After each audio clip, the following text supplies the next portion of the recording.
Pope Francis is probably one of the only, maybe the only Christian that I respect, because at least he follows what Jesus said. And, you know, I mean, we can get into a conversation about what exactly he said, what he meant. I recall him saying that he comes not bringing peace, but rather a sword, and he will put you against your family members, and you will have to praise God over your family members. Truly a great guy, according to those words. Now, Pope Francis has gone after Donald Trump, calling him out on hypocrisy. You know, we've always heard that the Republican Party is the party of morality, you know, moral compass, morality. You know, they're pro-life, pro-family, you know, let's eat dinner at 6:30 sharp, and if you're not here, I'm going to spank you, and I'm going to fucking beat you with my Jesus stick and all this dumb shit. But anyways, Pope Francis has gone after him. Now, if you recall, Trump had decided to rescind the DACA program, the Deferred Action for Childhood Arrivals program, that was started under executive action by President Obama. That protects over 800,000 people, and in 6 months, there's a chance that all of them can be deported. Pope Francis says rescinding DACA is not, quote, pro-life.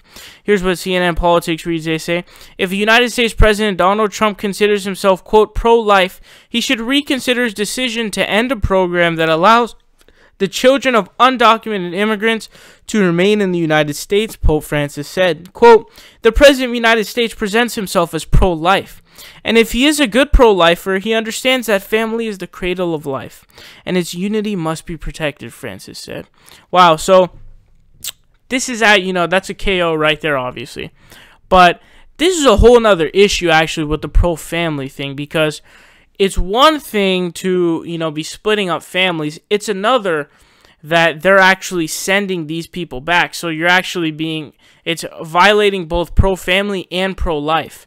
So this basically being anti-family, it's being anti-life in the sense that you're taking somebody from their environment that they've grown up in for years, and now you're taking them to a destabilized place wherever the fuck they came from.